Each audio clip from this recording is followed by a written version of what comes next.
तो 3x है, पद में अकेला है तो इसे लिखेंगे एक पदी।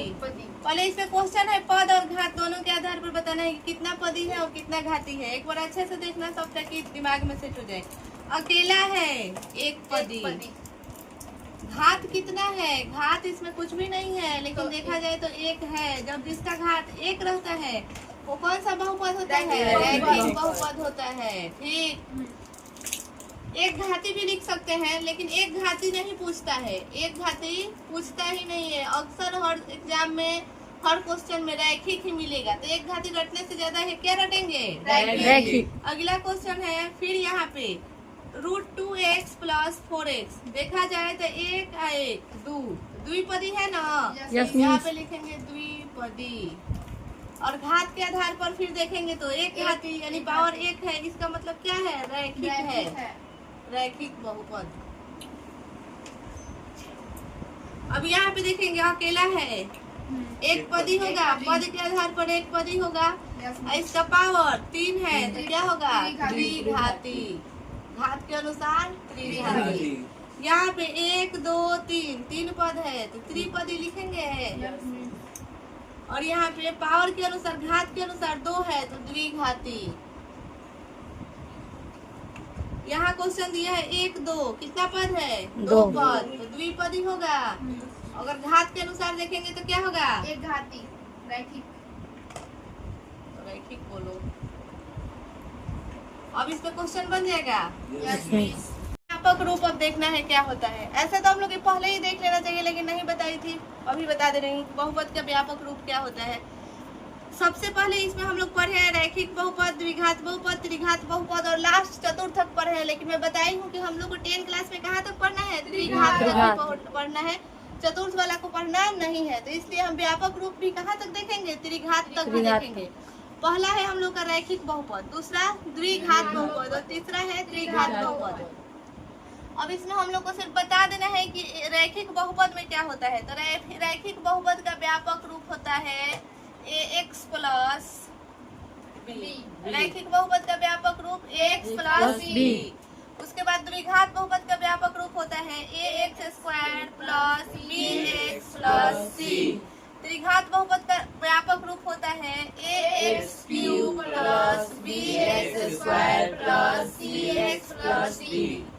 ये क्या है, व्यापक रूप है। इससे क्वेश्चन बनता है तो किस टाइप का बनता है ये देखो।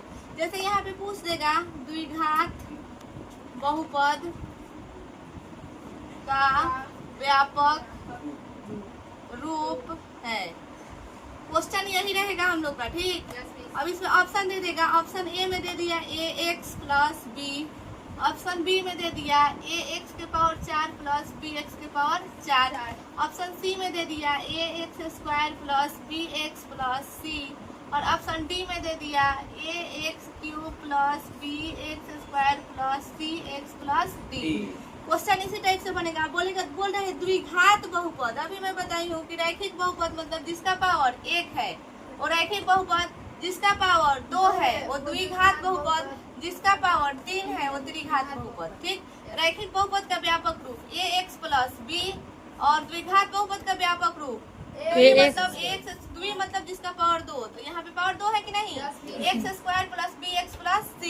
त्रिघात बहुपद का व्यापक रूप जिसका पावर 3 हो, तो इसका व्यापक रूप होता है ax³ + bx² + cx + d।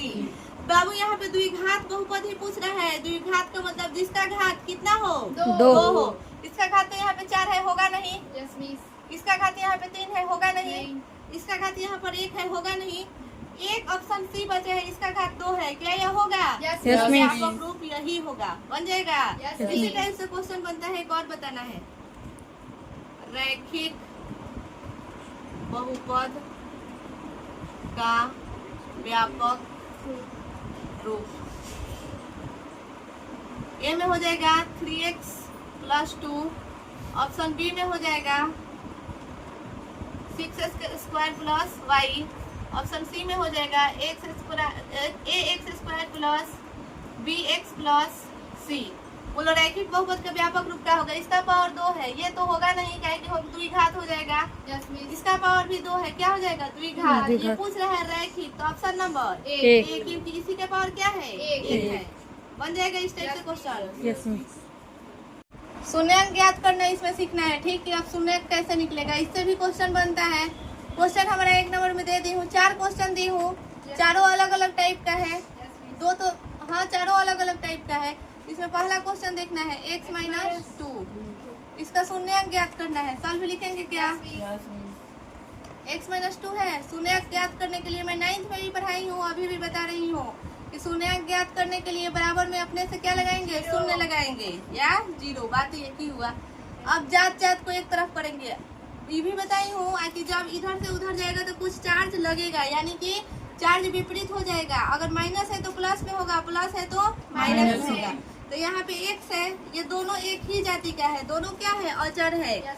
मैं यही बताई हूँ कि चर चर एक साथ रहता है, अचर और अचर एक साथ रहता है। तो जो ABCD का लेटर रहता है वो चर होता है, और जो नंबर रहता है वो क्या होता है, अचर होता है। तो ये 2 भी अचर है और शून्य भी अचर है।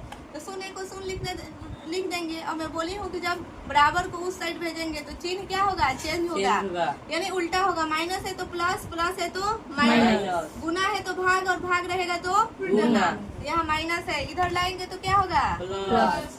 इसलिए x बराबर मेरा कितना आ गया, 2। शून्यंक कितना आया, 2। दूसरा क्वेश्चन इसमें देखना है 3x माइनस 1, यानी कि फिर से यहाँ पे नहीं डायरेक्ट बता दे रही हूँ, लिख भी दो, सॉल्व लिख देंगे। यहाँ पे 3x माइनस 1, शून्यंक निकालना है तो 3x minus 1 equal to 0। 3x minus 1, अचर अचर एक साथ जाएगा, 0 है तो 0, माइनस में है 1, इधर जाएगा तो प्लस 1। यहाँ 3x लिख देंगे, इसको ऐड करेंगे तो कितना होगा 1। अब मैं बताई हूँ कि जो गुना में रहता है वो भाग में जाता है, जो भाग में रहता है वो क्या चीज में जाता है, गुना में जाता है। तो यहाँ पे हो गया, इसलिए x बराबर अचर अचर एक साथ, तो ये भी 3 अचर, ये भी 1 अचर, ठीक। तो जिसमें ABCD का कोई भी लेटर लगा रहता है वो पक्ष हमेशा कहाँ रहता है, नीचे, और ऊपर वाला कहाँ रहेगा, ऊपर ही रहेगा। इधर वाला ऊपर, जिसमें ABCD का लेटर रहेगा वो हमेशा नीचे। तो 3 हमेशा नीचे रहेगा तो नीचे लिख दिए, और 1 ऊपर ही रहेगा, क्योंकि इसमें ABCD का लेटर नहीं लगा है। अब यहाँ विपरीत बोली थी तो गुना में है, तो इधर 3 ऐसे देखेंगे तो भाग में भी आ गया, यानी कि शून्यंक किसका कितना है, x का 1/3। उसी प्रकार हमारा चौथा क्वेश्चन, तीसरा क्वेश्चन है, देखो तीसरा क्वेश्चन दिया है 4x प्लस 8। इसको भी वैसे ही बनाएंगे, 4x प्लस 8 बराबर क्या लगाएंगे, 0। यहाँ पे हो जाएगा 4x बराबर 0, प्लस में है इधर आएगा तो माइनस में 8, यानी कि 4x हो जाएगा, 0 में से 8 घटाएंगे तो माइनस 8। x का मान निकालना है, माइनस 8/4 कट जाएगा क्या, 4 दूना 8। इसलिए x बराबर कितना हो गया, -2। इसका शून्यंक कितना आ गया, -2। कोई दिक्कत, माइनस 16 बराबर इक्वल टू 0। यहाँ x स्क्वायर बराबर हो जाएगा 0 प्लस 16। x स्क्वायर बराबर क्या हो जाएगा, माइनस है इधर आएगा तो प्लस में जोड़ेंगे तो 16। अब आगे क्या होगा, यहाँ पे x स्क्वायर बराबर 16 का जब हम गुणनखंड करेंगे या ऐसे भी करेंगे कि 16 का वर्गमूल कितना होता है, 4 होता है। अगर 16 का वर्गमूल 4 और 4 का वर्ग करेंगे तो क्या आएगा, 16। 4 का वर्ग करेंगे तो 16 होगा ना, 4 का 16, और 16 का वर्गमूल 4। तो एक तो ये हो गया बनाने का, 2 से 2 कट गया, इसलिए x बराबर कितना आ गया, 4। एक और होता है बनाने का तरीका, x स्क्वायर माइनस 16, इसको बनाएंगे तो x स्क्वायर माइनस 16 बराबर कितना, 0, यानी x बराबर हो जाएगा x स्क्वायर बराबर 0 प्लस 16। x स्क्वायर बराबर कितना हो जाएगा, 16। यहाँ पे x बराबर हो जाएगा √16, प्लस माइनस भी होता है, रहने दो। इसलिए x बराबर 16 का वर्गमूल 4। कोई दिक्कत, हो गया आंसर।